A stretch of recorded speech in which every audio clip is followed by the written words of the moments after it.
Hello friends, welcome to SSC coaching centre. दोस्तों, आज की वीडियो में देखेंगे महत्वपूर्ण प्रश्न गणित के बिल्कुल महत्वपूर्ण प्रश्न हैं। पूरा वीडियो देखिएगा आप, ठीक है। इसी तरह के प्रश्न परीक्षा में पूछे जाते हैं। तो चलिए स्टार्ट करते हैं। पहला प्रश्न है, 2 अंकों की संख्या के अंकों का योग 7 है। भाई, 2 अंकों की संख्या ऐसी है जिनका योग 7 है। तो ऑप्शन में देखिए किन का योग 7 है। 3 और 4 का योग 7, 6 और 1 का योग 7, 2 और 5 का योग 7, 1 और 6 का योग 7। तो हमें सभी ऑप्शन ऐसे दिए गए हैं जिनका योग 7 है। अगर एक ही ऑप्शन ऐसा होता जिनका योग 7 है तो उसी को हम सही कर देते, लेकिन यहाँ पर चारों ऑप्शन में योग 7 है। कोई बात नहीं, ठीक है। 4 ऑप्शन में योग 7 है तो मैं क्या करूँगा, पहला ही ऑप्शन ले लेता हूँ, ठीक है। पहला ही ऑप्शन मेरा क्या है, यहाँ पर कह रहा है 2 अंकों की संख्या के अंकों का योग 7 है। तो 2 अंकों की संख्या मेरी 3 और 4 है और दोनों अंकों का योग कितना 7 है, यही कह रहा है। यदि अंकों को पलट दिया जाता है तो अंकों को पलट दिया जाता है तो अगर हम अंकों को पलटेंगे, कितना है भैया कि 34 है। भाई 34 ही तो है, इनका योग 7 है। अंकों को अगर हम पलटेंगे तो कितना हो जाएगा, 4 पहले आ जाएगा, 3 बाद में। अंकों को पलट दिया जाता है तो नई संख्या में 3 जोड़ने पर, भाई नई संख्या ये है मेरे पलटने के बाद, इसमें कह रहा है कि 3 जोड़ने पर मूल संख्या की 4 गुना हो जाती है। भाई 43 में 3 जोड़ो, कितना हो गया 46, ठीक है। 46 हो गया। 3 जोड़ने पर मूल संख्या की 4 गुना हो जाती है। तो मूल संख्या क्या है, पहले मेरी 7 थी, क्या ये 7 का 3 गुना है, 4 गुना है? 4 गुना ही तो पूछ रहा है। आप कहेंगे 4 7 7 चौका 28 होता है, ये तो आपका 4 गुना नहीं है। दूसरा ऑप्शन ले लेते हैं, 6 और 1 जोड़ेंगे तो 7, बिल्कुल सही है। अगर इनको आपस में पलटेंगे, 61 को पलटेंगे तो 16 हो जाएगा और उसमें क्या करेंगे, 3 जोड़ेंगे। तो 3 जोड़ेंगे तो कितना, 16 में 3 जोड़ेंगे 19 हो जाएगा। कितना हो जाएगा, 19। क्लियर, 19। क्या ये 7 का 3 गुना है 19? बिल्कुल भी नहीं है भैया। 7 का 3 गुना 19 है? बिल्कुल भी नहीं है 3 गुना 19। फिर क्या है, ठीक है। देखिए और ऑप्शन ले लेते हैं, 25 जोड़ेंगे तो कितना 7 है, बिल्कुल सही। पलटेंगे तो 5 पहले आ जाएगा, 2 बाद में, 52 हो गया, ठीक है। 3 जोड़ेंगे तो 55 हो गया। क्या 7 का 55 कितना है भाई, 7 का 55 क्या आपका 55 केस आपका 4 गुना है। देखिए यहाँ पर मेरे पास 34 था, मूल संख्या का 4 गुना पूछा, 4 गुना हो जाती है मूल संख्या क्या, तो मूल संख्या आपकी देखिए 34 है। क्या ये 34 का 4 गुना है 16? बिल्कुल नहीं। क्या 61 का 4 गुना है ये? बिल्कुल नहीं। क्या 25 का मैंने सॉल्व किया, क्या 25 का 55 4 गुना है? बिल्कुल नहीं। लास्ट संख्या रहेगी 16, बिल्कुल सही है। 7 है इनका योग। पलटेंगे तो 6 पहले 1 बाद में। क्लियर, उसमें जोड़ेंगे 3 तो कितना हो जाएगा 64। तो क्या 16 का 4 गुना है 64? बिल्कुल सही, 16 का 4 गुना 64 है। डी ऑप्शन बिल्कुल सही हो गया, ठीक है। आपसे कह रहा था कि 3 जोड़ने पर मूल संख्या की 4 गुना हो जाती है, तो मूल संख्या की पूछ रहा था।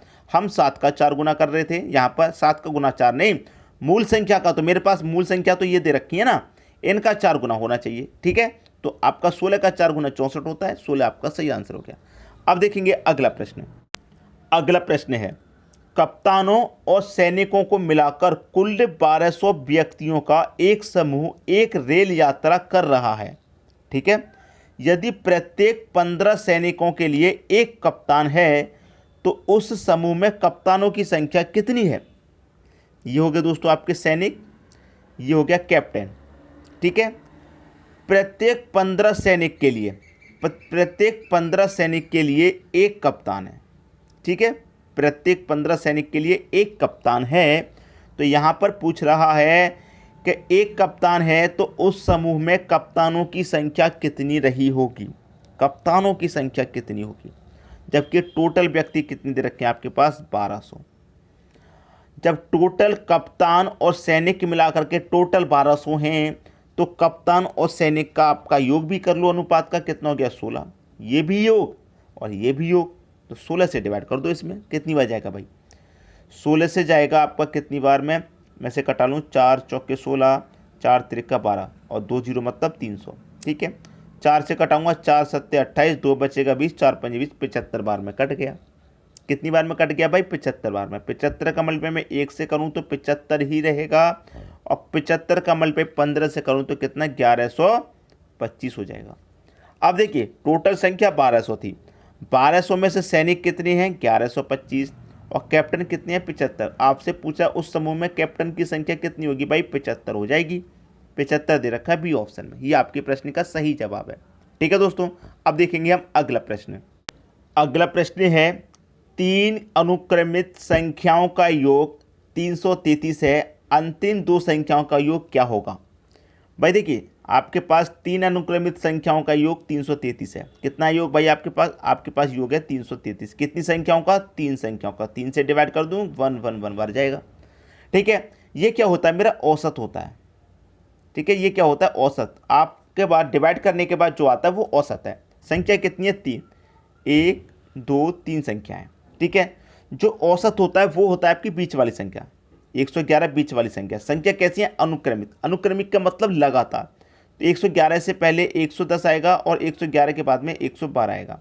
आपसे कह रहा है यहाँ पर कि अंतिम 2 संख्याओं का योग, अंतिम 2 संख्या तो ये हो गई ना, इनका योग आपसे पूछ रहा है। कर दो भैया योग, 1 और 2 3, 1 और 1 2, 1 और 1 2, ये हो गया आपका योग 223। 223 कहाँ पर है डी ऑप्शन में है, आंसर आपका आ गया 223 ही क्या हो जाएगा आपके इस प्रश्न का बिल्कुल सही आंसर। कभी भी देखिए इस तरीके का प्रश्न पूछा जाएगा तो यहाँ पर आपने डिवाइड दे दिया, किसी भी संख्या में आपने किसी भी संख्या से डिवाइड दे दिया, तो डिवाइड देने के बाद जो आपका आया वो आपका औसत होता है। औसत मतलब बीच वाली संख्या होती है। ठीक है, चाहे 3 संख्या हो, चाहे 5, चाहे 7 हो, 4 हो, कितनी भी हो। कभी कभी क्या होता है 4 संख्या 1 2 3 4, 3 संख्या में तो आसान है बीच में रखना, लेकिन 4 है तो कहाँ रखेंगे। 4 है तो बीच वाली जो 2 संख्या है वहाँ इन दोनों के बीच में रखेंगे। यहाँ पर जो आएगा ये बीच में होगा। ठीक है, ये बीच में होगा, यहाँ रखेंगे उस औसत को यहाँ। फिर उसके अगले वाली संख्या अगर सम है तो सम ले लेंगे, लगातार है तो लगातार ले लेंगे, इस तरीके से। ठीक है, क्लियर हुई बात। अब देखते हैं अगला प्रश्न। अगला प्रश्न है किरण के पास 50 रुपये तथा 100 रुपये के कुल 85 नोट हैं। यदि उसके पास कुल धन 5000 हो तो 50 रुपये के नोटों की संख्या कितनी है। 50 रुपये नोटों की संख्या, जबकि टोटल नोट है 85। पहला ऑप्शन, दूसरा ऑप्शन, तीसरा ऑप्शन, चौथा ऑप्शन, आप ऑप्शन लेके कर सकते हैं। मान लीजिए कि 50 रुपये नोटों की संख्या कितनी है भाई 30 है। पहला ऑप्शन ले लिया, 50 रुपये के नोटों की संख्या पूछ रहे ना कितनी है। पहला ऑप्शन ले लेते हैं, मान लेते हैं 50 रुपये के नोटों की संख्या 30 है। तो ये कितना धन हो गया 5 तिरिक का 15, 1010 मतलब 20, 1500 हो गया। अब देखिए टोटल नोट आपके पास 85 हैं, उसमें से 30 नोट 50 के हो गए, तो फिर 100 के नोट कितने बचे। आप कहेंगे 100 के नोट बचे 55। 85 में से 30 चले गए तो 55 बचे। अब 100 का मल्टीप्लाई 55 से कर दूं तो भैया ये 5500 हो जाएगा। अब देखिए 50 रुपये के नोटों का योग 1500, 100 रुपये के नोटों का योग 5500, तो दोनों को मैं जोड़ूंगा तो ये 7000 हो जाएगा। और जबकि कुल धन है हमारे पास कितना 5000। तो भाई 30 तो आपका आंसर नहीं है, 50 रुपये नोटों की संख्या 30 नहीं है। मान लेते हैं 55 है, कितनी है 50 है। 50 रुपये के नोटों की संख्या कितनी 50, तो कितना हो गया 5 5 25 और 20 मतलब 25 हो गया। अब देखिए 50 रुपये के नोटों की संख्या जब 50 हो गई, टोटल नोट 85 हैं, 50 के नोटों की संख्या 50 हो गई, तो 85 में से 50 होगी तो बची कितनी 35। इसका मतलब 100 के नोटों की कितनी बची भैया 35। 100 का मतलब 35 से कर दूंगा, ये 3500 हो जाएगा। अब 2500 और 35 को जोड़ूंगा तो ये हो गया आपका 6000, जबकि नोटों का योग 5000 है, तो इसका मतलब ये ऑप्शन भी गलत। 70, मान लीजिए 50 रुपये नोटों का संख्या कितनी है 70, 50 रुपये के नोटों की संख्या कितनी है 70 है, तो 5 7 35 और 20 मतलब 3500। अगर 50 रुपये के नोटों की संख्या 70 है, टोटल नोट 85 हैं, उसमें से 50 के 70 हैं, तो 100 के कितने बचे 15 बचे। भाई 100 रुपये के कितने नोट बचे 15 बचे, तो ये कितना हो गया 100 का 15 मिल 1500।